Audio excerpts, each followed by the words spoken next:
Hey everyone, I'm Nora Crone. I'm a violist in New York City, co-founder of the Detail Project for String Players, and a musician's vocal dystonia recovery advocate. Today's topic is an important one, and it's all about our setup. A little bit of background before I get into it.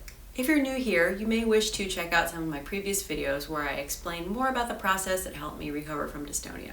I'll leave some links down below, but the short version is that through learning a system of playing called the Till approach with a violinist named Sophie Till, I gradually changed my brain through movement and my symptoms slowly disappeared.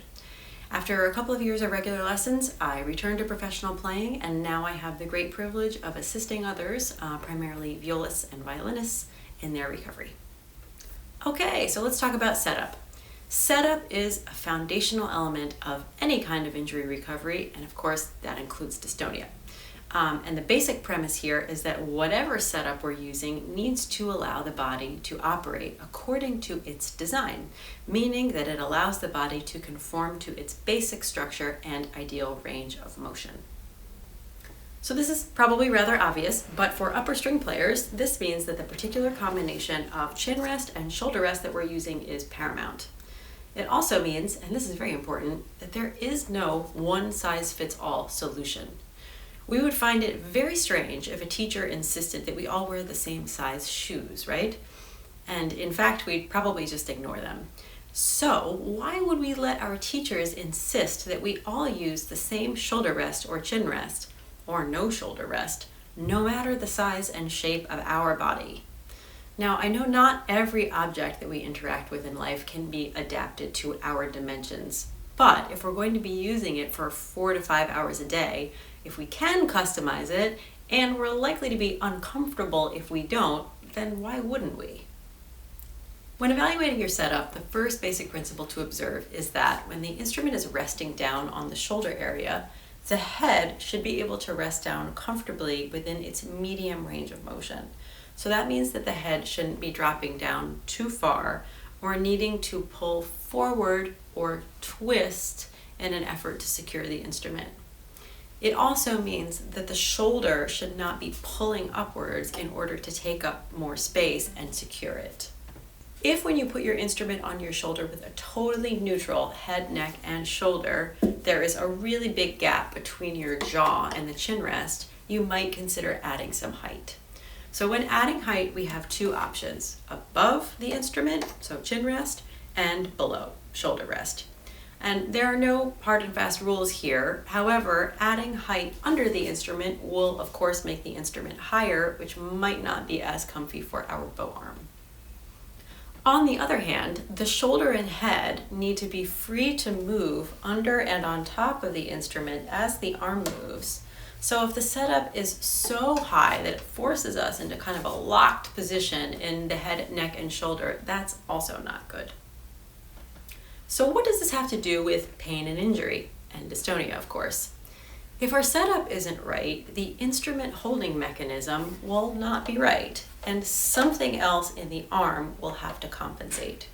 So I'll link to a more complete video about the left arm holding mechanism below, but very briefly, there are 3 parts that operate in constant calibration with each other: the instrument resting down on the shoulder area, the head resting down supported by the instrument, and the left arm. So if our setup isn't right, that 3-part mechanism can't function properly. So we'll hold with the thumb or with the side of the index finger base knuckle. We will grip with the neck or shoulder, etc.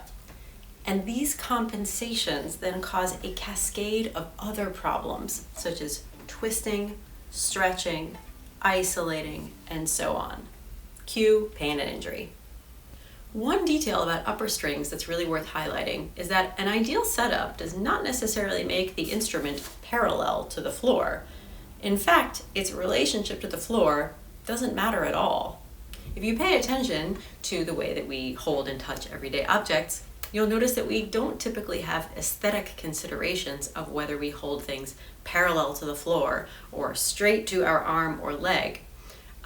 We find a relationship to them that feels secure and allows our limbs to relate straight to us, meaning that we're not twisted, isolated or breaking a fulcrum, even if that puts us at an angle to the object. So when it comes to the instrument, as long as the head is resting down within its medium range of motion, that instrument is not going anywhere regardless of whether the scroll is pointing toward the floor. So quick recommendation here. If you have a long neck like I do, you should really consider checking out an elevated chin rest. And regardless of the length of your neck, I actually recommend the cradle simply because it's adjustable in every possible direction, which number one, makes it more likely that you'll find a fit that feels good for you, and number two, it can adjust with you as your technique and body change over time, which of course is not true of made-to-measure chin rests.